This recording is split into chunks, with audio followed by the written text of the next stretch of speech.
তাই সম্পূৰ্ণ নেটযুক্ত মেক্সি পিন্ধিছিল আৰু মোৰ চকুৰে এক্স-ৰে মেচিনৰ দৰে তাইৰ উন্মনযুক্ত শৰীৰ অংগবোৰলৈ চাই আছিল।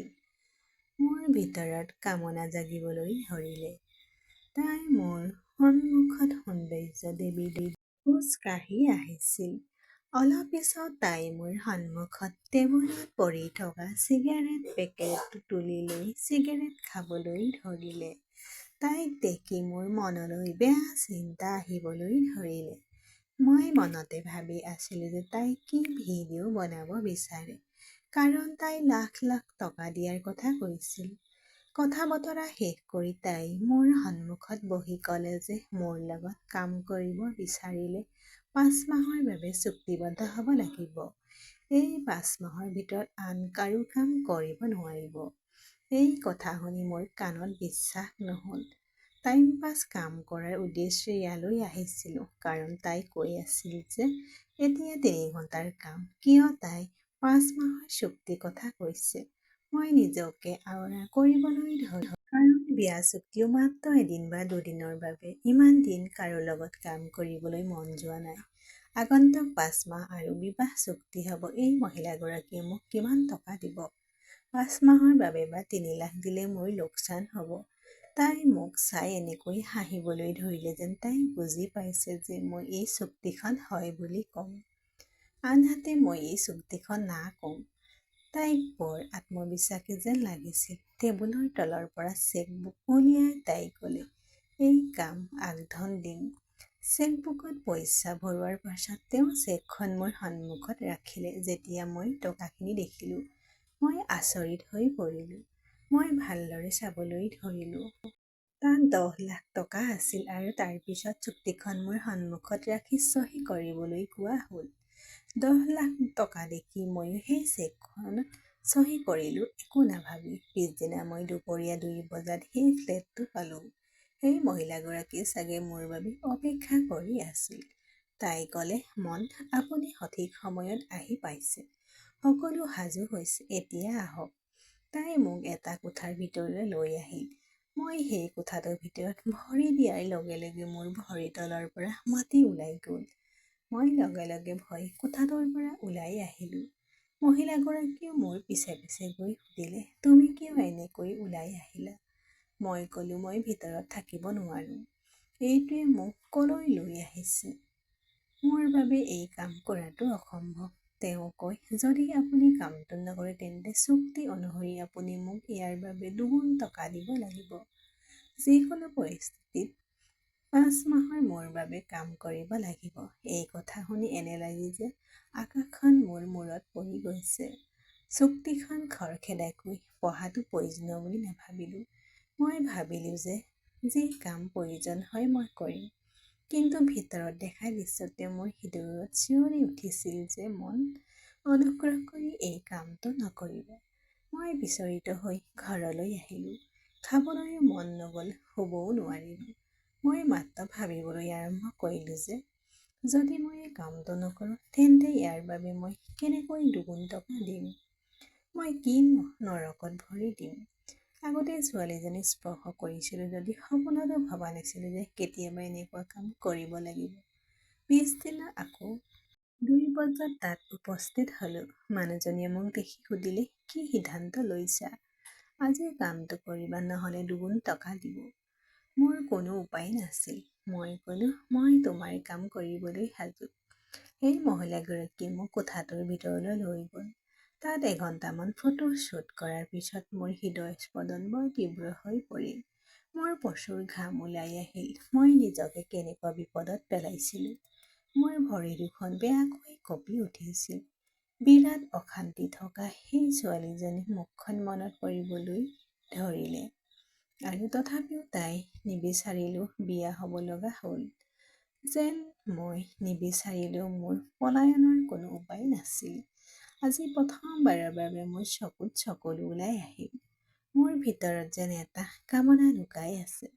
এই ফ্লেটৰ ভিতৰত মোৰ হৃদয়খন গলি গৈছিল।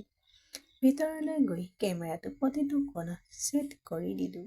কিন্তু ভিতৰত নাজানো কিয় মোৰ হৃদয়খন শ শ টুকুৰাত ভাগি গ'ল। চকু দুটা মুদি নীলাৰ নামৰ বিবাহিত ছোৱালীজনী চিন্তাত হেৰাই গলো। ইয়াৰ পিছত আজিও মোৰ লগত আগৰ দৰে পৰিস্থিতিৰ সৃষ্টি হ'ল। কিন্তু লাহে লাহে মই এই কামটো উপভোগ কৰিবলৈ ধৰিলোঁ, কাৰণ মোৰ ভিতৰৰ আত্মাটো মৰি গৈছিল। মই ইমানেই কষ্ট পাইছিলোঁ যে মানুহৰ পৰা জন্তুলৈ পৰিণত হ'বলৈ ধৰিলোঁ। মোৰ ভিতৰৰ কিবা এটা মৰি গৈছিল।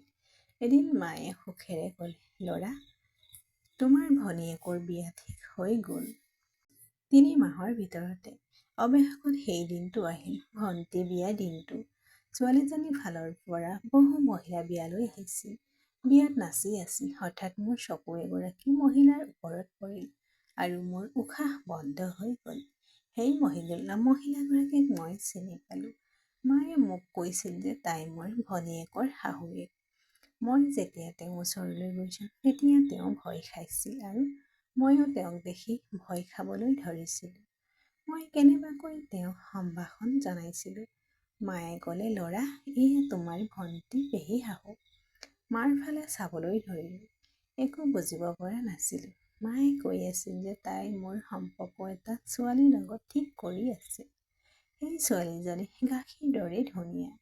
মায়ে মোৰ সন্মুখত থকা সেই ছোৱালীজনীক ফোন কৰিলে আৰু মই তাইক দেখি থতমত খালোঁ। সেই ছোৱালীজনী আন কোনো নাছিল, নীলা, যাৰ বিয়াত মই এটা ভিডিঅ' বনাইছিলোঁ। তাইক পোৱাৰ হেঁপাহ মোৰ মনত ইমানেই প্ৰবল আছিল যে মাহৰ পিছত মাহ ধৰি তাইৰ কথা ভাবি থাকিলোঁ। কিন্তু মই ভাবি আছিলোঁ যে তাই ইতিমধ্যে বিয়া হৈ গৈছে। তেন্তে এই ছোৱালীজনী আকৌ কেনেকৈ বিয়া পাতিব? মায়ে কৈছিল যে তোমাক দুয়োজনে ইজনে সিজনৰ লগত কথা পাতিব লাগে। মা গুচি গ'ল আৰু সেই মানুহজনীয়ে লেতেৰা হাঁহি এটা মোৰ ফালে চাবলৈ ধৰিলে। তাই যোৱাৰ পিছত মই ক'লোঁ, "নীলা, তুমি বিয়া হৈছা? কি হ'ল?" এই কথা শুনি তাই নাৰ্ভাছ হৈ পৰিল। একো নক'লে, মাত্ৰ মূৰটো নমাই নীৰৱে থিয় হৈ থাকিল। কি হ'ল মই বুজিব পৰা নাছিলোঁ। মই ক'লোঁ, "নীলা, চিন্তা নকৰিবা, যি হৈছে কোৱা।" তাই ক'লে, "মোৰ স্বামীয়ে মোক বিবাহ বিচ্ছেদ কৰি ঘৰৰ পৰা বাহিৰ কৰি দিলে।" এই কথা শুনি মোৰ বৰ দুখ লাগিল, কাৰণ ছোৱালীজনী বৰ ধুনীয়া আৰু বৰ ভদ্ৰ আছিল। মই ভাবিবলৈ ধৰিলোঁ যে নীলাক বিয়া কৰালে ভাল আছিল। কিন্তু এতিয়া তাই মোক লগ কৰিবলৈ ওলাইছে।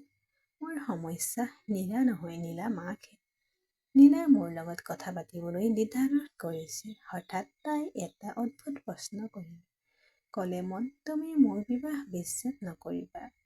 যদি তেনেকুৱা হয় তেন্তে মোক বিয়া কৰিবলৈ অস্বীকাৰ কৰা। মই তোমাৰ ওপৰত বোজা হ'ব নিবিচাৰোঁ।" নীলাৰ বিবাহ বিচ্ছেদ কিয় হ'ল সেই সত্য ওচৰলৈ যাব লগা হ'ল।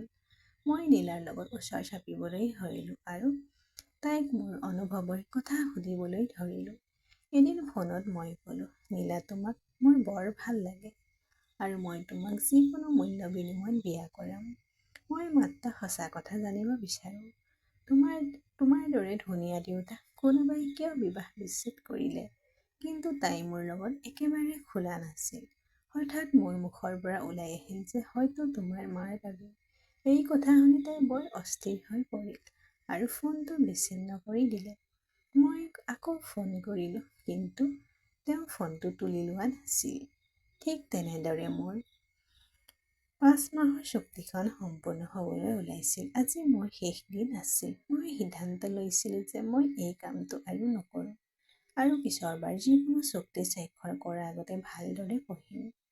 আজি ভিতৰলৈ আহোঁতে কোঠাটোৰ ভিতৰত ইতিমধ্যে ৩গৰাকী মহিলা উপস্থিত আছিল।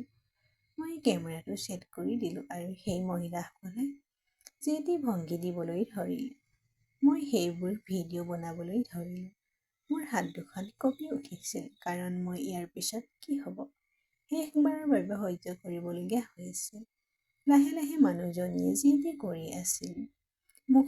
সন্মুখত প'জ দিবলৈ ধৰিলে। সকলো শেষ হোৱাৰ পিছত তাই কেমেৰা বন্ধ কৰিবলৈ ক'লে। মোৰ সকলো ৰেকৰ্ডিং বন্ধ কৰি দিলোঁ। তাৰ পিছত সেই ৩গৰাকী মহিলাই মোৰ ফালে চকুৰে চাবলৈ ধৰিলে। আৰু মই ওচৰতে আছিলোঁ। এগৰাকী শকত মহিলাই ক'লে, "মোৰ ওচৰতে বহা।" সেই মহিলাজনী মোৰ শক্তিক যি দিছিলে তাৰ পিছত তেওঁলোকৰ লগত কি কৰিবলগীয়া হ'ল। আত্মাটো মৰি গ'ল।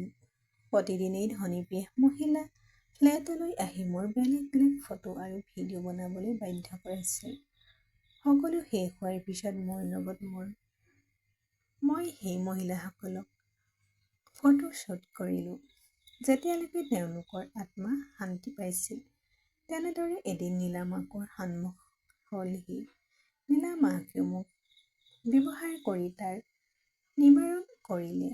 মই যেতিয়া নীলাৰ লগত এই বিষয়ে কথা পাতিবলৈ চেষ্টা কৰিলোঁ, তেতিয়া তাই মোৰ লগত কথা পতা বন্ধ কৰি দিলে। মই বুজি পাইছিলোঁ যে এই কাৰণে হয়তো নীলাৰ স্বামীয়ে তাইক বিবাহ বিচ্ছিন্ন কৰিছিল। তাইৰ স্বামীয়ে হয়তো মাকৰ কোনোবা বেলেগ ছবি হাতত লৈছিল। সিও হয়তো নীলাক সন্দেহ কৰিছিল।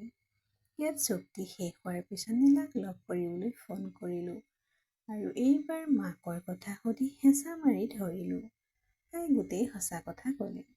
তাই বহুত কান্দি কান্দি ক'লে, মই সপোনতো কল্পনা কৰা নাছিলোঁ যে মায়ে এই সকলোবোৰ কাম কৰিব পাৰে।